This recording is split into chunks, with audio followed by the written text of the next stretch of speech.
Hi guys, welcome to success point Jaipur. आज से हमारी हिंदी ग्रामर स्टार्ट हो चुकी है। हिंदी ग्रामर, इंग्लिश ग्रामर और जीके की वीडियो जो लगातार आएगी।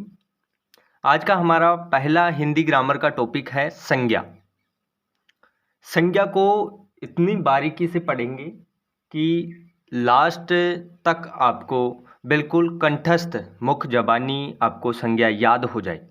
आपके सामने जैसे ही कोई शब्द आए तो आप उसमें बता सकते हो कि कौन सी संज्ञा है, यह संज्ञा है या संज्ञा नहीं है। और बिना किसी देरी के वीडियो स्टार्ट करते हैं। और चैनल पर आप नए हो तो प्लीज़ चैनल को सब्सक्राइब कर दें, वीडियो को लाइक शेयर जरूर करें। सबसे पहले बढ़ते हैं संज्ञा की तरफ। देखो, संज्ञा में सबसे पहले हम जानते हैं कि संज्ञा किसे कहते हैं। और आपको ये हैंडमेड नोट्स चाहिए पीडीएफ तो आप कमेंट बॉक्स में ज़रूर बता दें। पहला देखते हैं संज्ञा की परिभाषा। संज्ञा किसे कहते हैं? एक ऐसा शब्द है, संज्ञा जो है एक ऐसा शब्द है जो वाक्य में किसी व्यक्ति, स्थान, वस्तु या जानवर का नाम बताता है। किसी व्यक्ति का नाम बताएगा आपको, किसी स्थान का नाम बताएगा, किसी वस्तु का नाम बताएगा या किसी जानवर का आपको बोध कराएगा, तो वो क्या कहलाती है? वो कहलाती है संज्ञा। ये जो परिभाषा है ऑथेंटिक परिभाषा है बिल्कुल, और सरल इजी परिभाषा है कि एक ऐसा शब्द जो वाक्य में किसी व्यक्ति, स्थान, वस्तु या जानवर का नाम बताता है, उसे संज्ञा कहते हैं। आगे बढ़ते हैं। संज्ञा किसे कहते हैं ये तो हमने जान लिया, लेकिन संज्ञा के जो भेद हैं, संज्ञा के प्रकार हैं, वो कितने होते हैं ये आपको जान लेना जरूरी है। देखो, संज्ञा के मुख्यतया 3 भेद होते हैं। यदि आप 12th तक पढ़ते हो तो संज्ञा के 3 भेद पढ़ते हो: व्यक्तिवाचक, जातिवाचक और भाववाचक संज्ञा। लेकिन यदि आप 12th बाद में यदि कंपटीशन की तैयारी करते हो तो जातिवाचक जो संज्ञा है वो 2 भागों में डिवाइड हो जाती है, थोड़ा डिफ़िकल्ट हो जाता है। पहला पॉइंट होता है इसका द्रव्यवाचक संज्ञा और दूसरा होता है समूहवाचक संज्ञा। तो व्यक्तिवाचक संज्ञा, जातिवाचक संज्ञा और भाववाचक संज्ञा, ये 3 भेद हो गए आपके। और जातिवाचक जो संज्ञा है उसके 2 भेद होते हैं: द्रव्यवाचक संज्ञा और समूहवाचक संज्ञा। ये आपको दिख रहा होगा। यहाँ तक आपका क्लियर हो गया कि संज्ञा किसे कहते हैं और संज्ञा के कितने प्रकार होते हैं। अब पहला प्रकार व्यक्तिवाचक संज्ञा। अब इस प्रकार को बिल्कुल आराम से पढ़ते हैं हम। देखो, व्यक्तिवाचक संज्ञा देखिए, व्यक्तिवाचक संज्ञा किसे कहते हैं? वह शब्द जो किसी एक व्यक्ति, यहाँ पर जो मैंने अंडरलाइन वर्ड कर रखे हैं उन पे ध्यान रखना थोड़ा सा। एक व्यक्ति, वस्तु, स्थान आदि का बोध करवाता है, उसे व्यक्तिवाचक संज्ञा कहते हैं। वह शब्द जो किसी एक व्यक्ति का बोध करवाता है, एक पूरे समूह का नहीं, एक व्यक्ति का, मात्र एक व्यक्ति का, वस्तु का, स्थान का आदि का बोध करवाता है, तो उसे व्यक्तिवाचक संज्ञा कहते हैं। अब व्यक्तिवाचक संज्ञा को आप पहचानोगे कैसे? उसमें जो कौन कौन से शब्द जो हैं सम्मिलित किए जाते हैं व्यक्तिवाचक संज्ञा में, तो आप नीचे देख रहे होंगे। सबसे पहले व्यक्तियों के नाम आ जाएं, चाहे राम, श्याम, मोहन, रवि, कुछ भी नाम हो। व्यक्ति का नाम यदि आपको वाक्य में देखने को मिल जाए तो आपको वहाँ पर बिल्कुल सिंपल कर देना है व्यक्तिवाचक संज्ञा, बेझिझक वहाँ पर कर देना है व्यक्तिवाचक संज्ञा। दूसरा आता है यदि देशों के नाम हो। देशों के नाम हो जैसे भारत, चीन, भूटान, पाकिस्तान, अफगानिस्तान, ईरान, इराक। यदि किसी देश का नाम आ जाए आपके वाक्य में और पूछ लिया जाए इसमें कौन सी संज्ञा है, तो आपको निश्चित होकर बताना है कि इसमें जो है व्यक्तिवाचक संज्ञा है। आगे बढ़ते हैं। महीनों के नाम। अब महीनों के नाम में अंग्रेजी माह और हिंदी माह। जैसे अंग्रेजी माह में आते हैं हमारे जनवरी, फरवरी, मार्च, अप्रैल, मई, जून, जुलाई, अगस्त, सितंबर, अक्टूबर, नवंबर, दिसंबर। यदि ये पूछ लिए जाएं तो ये होते हैं व्यक्तिवाचक संज्ञा। और उसी प्रकार जैसे हिंदी माह है आपसे पूछ लिए जाए चैत्र वैशाख ज्येष्ठ साढ़ सावन भाद्रपद, यदि ये पूछ लिए जाएं तो ये भी किस में आते हैं, व्यक्तिवाचक संज्ञा में। तो यहाँ तक आपका क्लियर हो गया कि व्यक्तियों के नाम आए तो व्यक्तिवाचक संज्ञा, देशों के नाम आए तो व्यक्तिवाचक संज्ञा, महीनों के नाम आए यदि अंग्रेजी माह है और हिंदी माह है दोनों आए तो व्यक्तिवाचक संज्ञा। पर्वतों के नाम जैसे आपसे पूछ लिया जाए हिमालय, आल्पस, केटू, कंचनजंगा, यदि किसी पर्वत का नाम आए तो वो होगा व्यक्तिवाचक संज्ञा। अब यहाँ एक और है कि यदि केवल पर्वत ही दिया हुआ है, केवल पर्वत ही दिया हुआ है तो वहां क्या होगा, वहां जातिवाचक संज्ञा होगी। यदि पर्वत का नाम दिया हुआ है जैसे हिमालय, केटू, कंचनजंगा ये दिया हुआ है तो ये होगा व्यक्तिवाचक संज्ञा। उसी प्रकार महासागरों के नाम जैसे हिंद महासागर, लाल सागर, काला सागर, ये जो सागरों के नाम हैं यदि ये दिए हुए हैं तो ये आते हैं व्यक्तिवाचक संज्ञा के अंतर्गत। उसके बाद धार्मिक ग्रंथों के नाम जैसे रामायण हुई, महाभारत हुई, गीता हुई, ये जो धार्मिक ग्रंथ हैं इनको हम कौन सी संज्ञा मानेंगे, व्यक्तिवाचक संज्ञा में सम्मिलित करेंगे। उसके बाद एक इम्पोर्टेंट और है ऐतिहासिक घटनाओं के नाम। जैसे ऐतिहासिक घटनाएं कौन कौन सी है, जैसे 1857 की क्रांति, जलियांवाला बाग हत्याकांड, चौरा चौरी हत्याकांड, ये जो कांड हैं या ऐतिहासिक जो घटनाएं हैं वो व्यक्तिवाचक संज्ञा के अंतर्गत रखी जाती हैं। अब आपने देखा कि व्यक्तियों के नाम आए, देश के नाम, महीनों के नाम चाहे अंग्रेजी माह है हिंदी माह, पर्वतों के नाम, महासागरों के नाम, धार्मिक ग्रंथों के नाम आए या ऐतिहासिक घटनाओं के नाम आए तो वहाँ पर बेझिझक आपको कर देना है व्यक्तिवाचक संज्ञा। अब व्यक्तिवाचक संज्ञा में कुछ और वर्ड मैं ऐड करना चाहूँ, कुछ और जो वर्ड हैं वह ऐड करना चाहूँ तो वहाँ पर आपको नदियों के नाम पूछ सकता है। यदि नदी आ जाए तो वो एक जाति विशेष हो जाती है, तो वो जातिवाचक की नदियों की संपूर्ण नदियों का जो समूह है उसकी अपनी जाति की बात कर रहा है तो वहाँ जातिवाचक संज्ञा हो जाएगी। और यहाँ पर यदि नदियों के नाम बताए जाएं आपको तो वहाँ कौन सी व्यक्तिवाचक संज्ञा होगी, जैसे त्योहारों के नाम, यदि त्योहार आपसे पूछ लिए जाएं तो ये भी होते हैं व्यक्तिवाचक संज्ञा के अंतर्गत। जैसे पुस्तकों के नाम आपसे पूछ लिए जाए तो ये भी किसके अंतर्गत आते हैं, ये आते हैं व्यक्तिवाचक संज्ञा के अंतर्गत। उसी प्रकार जैसे हम आगे बढ़ते हैं, जैसे दिशाओं के नाम, दिशाओं के नाम आपसे पूछ लिए जाएं, पूर्व, पश्चिम, उत्तर, दक्षिण, ये जो हैं ये व्यक्तिवाचक संज्ञा होती है। और समाचार पत्र आप लिख सकते हो, क्या लिख सकते हो, समाचार पत्र।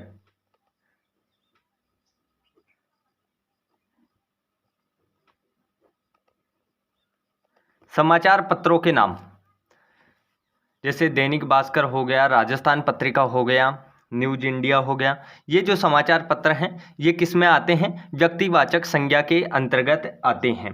तो आपका व्यक्तिवाचक है संज्ञा के जो पहला भेद है व्यक्तिवाचक संज्ञा वो कंप्लीट हो गया कि इसमें एक व्यक्ति, वस्तु, स्थान आदि का जो है वो बोध करवाया जाता है। व्यक्तियों के नाम पूछ लिए जाएं, देशों के नाम पूछ लिए जाएं, महीनों के नाम, पर्वतों के नाम, महासागरों के नाम, धार्मिक ग्रंथों के नाम आपसे पूछ लिए जाए, ऐतिहासिक जो घटनाएं हैं उनके नाम पूछ लिए जाए, नदियों के नाम, त्योहारों के नाम, पुस्तकों के नाम, दिशाओं के नाम और समाचार पत्रों के नाम आपसे पूछ लिए जाएं। नाम पूछा जाए आपसे तो वहाँ पर आपको क्या करना है, व्यक्तिवाचक संज्ञा कर देनी है। उसके बाद अगला जो भेद है हमारा वो है जातिवाचक संज्ञा। आई होप आपका जो पहला जो भेद है वो कंप्लीट हो गया होगा। दूसरा आता है जातिवाचक संज्ञा। देखो जातिवाचक जो संज्ञा है उसमें आता है कि जो शब्द संज्ञा किसी जाति का बोध करवाता है, किसी समूह का बोध करवाता है तो वो क्या कहलाता है, वह जातिवाचक संज्ञा कहलाती है। जैसे उदाहरण के लिए लड़का, लड़की, नदी, पर्वत, और भी हम ले सकते हैं जैसे गाय, आदमी, ये जो शब्द हैं इनमें पशु, पक्षी, और एक नगर हो गया, शहर हो गया, गांव, परिवार, भीड़, जैसे जो शब्द हैं वो जातिवाचक संज्ञा के अंतर्गत आते हैं। जातिवाचक संज्ञा जो, और इसमें आपको मैंने 2 टॉपिक बताया था। जैसे मैं आपसे एक क्वेश्चन पूछता हूँ, इसमें क्या बताया गया कि किसी जाति का बोध करवाता है तो उसे जातिवाचक संज्ञा कहते हैं। उदाहरण के लिए मैंने बता दिया लड़का, लड़की, नदी और पर्वत। यदि ये आपसे पूछा जाए, नगर पूछा जाए, परिवार पूछा जाए, भीड़ जैसा जो शब्द आपसे के सामने आए तो वो जातिवाचक है, मतलब एक समूह में है। लेकिन इसमें मैंने आपको 2 जो भेद और आपको बताए थे, वो 2 भेद कौन कौन से थे वो देखिए। द्रव्यवाचक संज्ञा और समूहवाचक संज्ञा। थोड़ा सा यहाँ पर प्रकाश आप डालिए। द्रव्यवाचक जो संज्ञा और आपका समूहवाचक संज्ञा। अब आपसे मैं पूछ लूं कि आप बताइए, आपके सामने आ जाए गेहूं, चावल, घी, सोना, चांदी, तांबा। जैसे मैंने पूछ लिया कि गेहूं, तो अब इस शब्द में कौन सी संज्ञा है, तो आपको बताना होगा कि इसमें कौन सी संज्ञा है। तो इसमें है द्रव्यवाचक संज्ञा। और मैंने ऐसे पूछ लूं कि सेना, जैसे पुलिस, पुस्तकालय हो गया, दल हो गया, इसमें कौन सी संज्ञा है, तो इसमें है समूहवाचक संज्ञा। अब आपको एक चीज याद रखना है, जातिवाचक का तो आपको पता ही चल गया कि जिसमें जाति का बोध हो, जैसे लड़का, लड़की, नदी, पर्वत, तो वहां पर आपको जातिवाचक संज्ञा करनी है। अब द्रव्यवाचक क्या होता है? द्रव्यवाचक वो संज्ञा होती है जिसमें किसी धातु होती है, द्रव्य, सामग्री, पदार्थ जिसका बोध कराया जाता है जिस शब्द में, कि धातु हो गई, द्रव्य जो हो गया, सामग्री हो गई, पदार्थ हो गया, जैसे गेहूं, जो मक्का, चावल, घी, सोना, चांदी, तांबा, ऊन, ये आदि हो गए, तो ये होते हैं द्रव्यवाचक संज्ञा। और उसी के दूसरा पॉइंट है इसका समूहवाचक संज्ञा। तो यहाँ पर शब्द से ही हमें पता चल रहा है कि समूह है। समूह है, जहाँ पर समूह बने, जैसे पुलिस, तो पुलिस जो होता है एक बड़ी सारी, जो हम मान सकते हैं बड़े सारे आदमियों का, काफ़ी आदमियों का जो समूह होता है, तो वो होती है समूहवाचक संज्ञा। जैसे सेना आपसे पूछ लिया जाए तो सेना किस संज्ञा है, तो ये हो गई जातिवाचक संज्ञा का जो है समूहवाचक संज्ञा। तो इस प्रकार से आपको करना है। अगला जो अपना भाग है वो है भाववाचक संज्ञा। कौन सा भाग है? भाववाचक संज्ञा। अब भाववाचक जो संज्ञा है उसे हम किस प्रकार से पढ़ेंगे, ये थोड़ी सी क्या है कि इसमें थोड़ा सा दिमाग लगाने की आपको ज़रूरत है। और एक बार मैं इनका बिल्कुल ट्रिक आपको बताता रहूँगा। और इतनी मेहनत के लिए अभी तक आपने वीडियो को लाइक नहीं किया तो प्लीज़ वीडियो को लाइक कर दें और चैनल को सब्सक्राइब कर लें। देखो, भाववाचक संज्ञा। भाववाचक संज्ञा क्या होती है कि जिन शब्दों से पदार्थों की अवस्था, अंडरलाइन कर लेना, ये वर्ड पढ़ लेना आप तो, कि अवस्था का पता, गुण और दोष का पता, बुरा है, अच्छा है, कैसा है, धर्म का पता चल रहा हो आपको जिस शब्द को पढ़कर, उसकी दशा का पता चल रहा हो, इसका बोध हो, तो वहाँ क्या होती है? भाववाचक संज्ञा होती है। जैसे उदाहरण के लिए मैं लेता हूँ बुढ़ापा। बुढ़ापा, अब बुढ़ापा से क्या हो रहा है कि उसकी अवस्था का पता चल रहा है कि वो कितनी अवस्था का है। जैसे बचपन ले लूँ मैं, बचपन लिख सकता हूँ यहाँ पर। आप पूछ सकते हो कि सर बचपन में कौन सी जो संज्ञा है, तो बचपन में कौन सी संज्ञा होगी? भाववाचक संज्ञा। इसमें ना जातिवाचक होगी ना व्यक्तिवाचक होगी, इसमें भाववाचक संज्ञा होगी। किशोर पूछ सकता हूँ। मिठास, अब जैसे आम मीठा फल है, आम मीठा फल है, आपसे कोई पूछ ले, आप जैसे मैं उदाहरण भी साथ साथ लेते चल रहा हूँ, आपसे यदि कोई पूछ ले कि आम मीठा फल है, आम मीठा फल है, अब बताइए इसमें कौन सी संज्ञा है? अब आपको वो शब्द देगा ये तो, कि आम में कौन सी संज्ञा है, या आपसे पूछ लिया जाए कि मीठा, जो मिठास है, मीठा, मिठाई है, उसमें कौन सी संज्ञा है। तो सबसे पहले आम जो है उसमें कौन सी संज्ञा आ रही है, आप बताइए। देखें, आम पूछा उन्होंने, क्या पूछा है? आम पूछा है, तो आम में कौन सी संज्ञा है? व्यक्तिवाचक संज्ञा। कौन सी संज्ञा? व्यक्तिवाचक। और यदि मीठा पूछा लिया गया, आपको मीठा उसके भाव पूछ लिए गए, किस प्रकार का है वो, उसका मतलब है आपसे पूछ लिया गया कि आम मीठा फल है, उसके गुण दर्शा दिए गए कि ये जो फल है आम, ये कैसा फल है, ये मीठा फल है। तो मीठा जो हो गया कौन सी आपको संज्ञा है, भाववाचक संज्ञा, भाववाचक संज्ञा। उसी प्रकार देखिए, आपको इन शब्दों पर ज़्यादा ध्यान देना है कि अवस्था हो, गुण दोष हो, धर्म हो, दशा हो, आदि का बोध हो, तो वह जो संज्ञा है वो कौन सी संज्ञा कहलाएगी, आपकी भाववाचक संज्ञा। उदाहरण मैंने बता दिया कि बुढ़ापा, जो मिठास, क्रोध, उसकी जो किस प्रकार की भाव अभिव्यक्त हो रहे हैं, क्रोध का, हर्ष का, यौवन, बालपन, मोटापा। आगे बढ़ते हैं। जैसे आपसे पूछ लिया जाए सुख, दुख, रोग, प्रेम, प्यार, स्नेह, दुलार, संसार, भय और क्रोध, ये आते हैं, ये भी भाववाचक संज्ञा में आते हैं।